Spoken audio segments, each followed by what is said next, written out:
Days Gone. So, this is an updated version of my game review. I've got many more hours into the game now, and I've got some other things I want to share with everyone.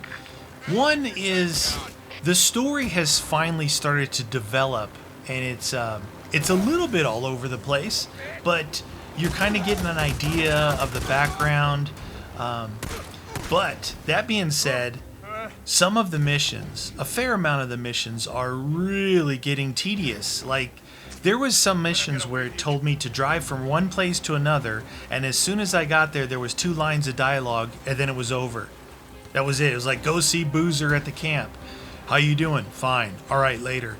Literally, no exaggeration, that was it.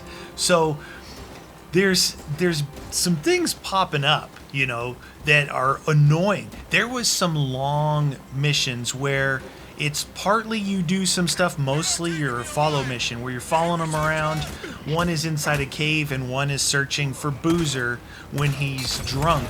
And I have a short little clip here at the end when we finally catch up with Boozer and you see kind of what he's got himself into.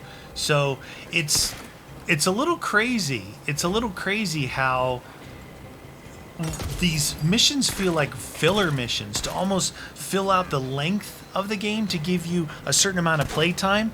And I'm going to be as honest as I can here and say that I was getting super annoyed at these missions.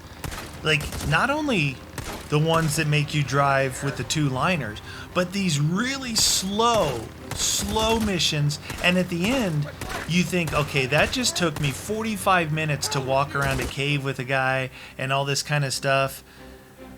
It better give me a lot of XP or rank, to make it worth my while. And it really didn't. So I'm not really sure what you're seeing now is some epic motorcycle riding skills. I literally my bike isn't, I bought everything I can trying to get these trust levels up to reinforce my bike even more tree time. But, running into them is a good way to knock them off, but it also takes damage on your bike. But all that being said, I'm still playing, and you know what? This is the interesting thing about the game. Within the last, say, 4 hours of playtime, missions like this and these follow missions and a lot of stuff really start to get the feel of Red Dead Redemption. Kind of how Red Dead plays out. Tells you to go do something, you might interact with another person or like walk with me, and then you gotta walk. You can't run, you literally have to walk. A lot of cutscenes, stuff like that. Now, that's kind of the style of game, right? This game mixes a lot of that style and kind of the action where you're out on your own, open world, scavenging, stuff like that. But it's weird. I found some weird glitches in the game too. I think one of them is smoking is bad for your health. Obviously, you can see what smoking has done to this poor guy.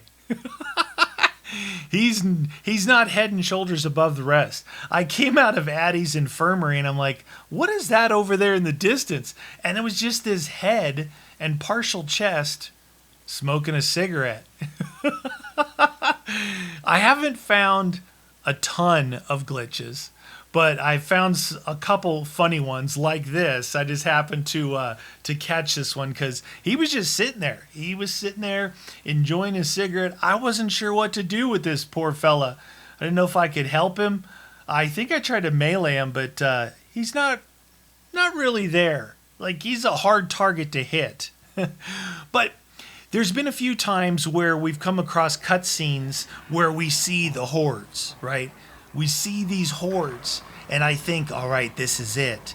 We're going to throw in a tractor in there. We're going to, throw in pipe bombs. We're going to get to destroy these hordes. Because I'm pretty sure I saw it said, that you're going to be destroying hordes at some point. We're trying to gather TNT to collapse a cave. There's a lot of different things that we're doing, but I keep getting these cutscenes about hordes. Now, maybe that's endgame stuff, and might be a good thing because I need a lot better weapons or equipment.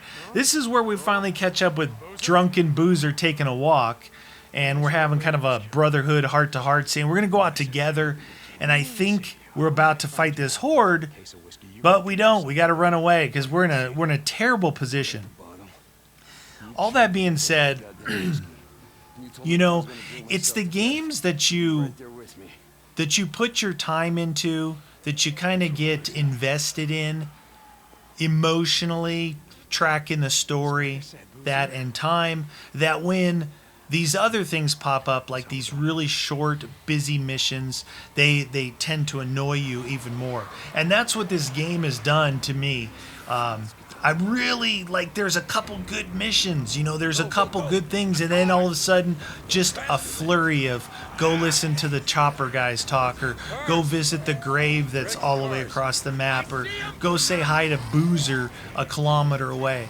I think they could have done without a lot of that. You know, a few here and there, that's fine. You know, every game developer needs fillers, but this one seems to have a high percentage of fillers. So, want you guys to know that. I wanted to update you now that I'm probably another 15 hours. I might be 20, 30 hours into the game. I'm not 100% sure on that, but I'm pretty far into it. I've been playing every night. I streamed it for a couple hours. I'm enjoying it, but I just want to tell you guys, there's a lot of follow missions, of listen missions, and busy work missions. It's getting crazy. I want more guns. I want a better bike. I want all that stuff. All right, guys, I hope you guys enjoyed the update. I wanted to give you, more information as it came up as I played through, and that's it. All right, thanks for watching.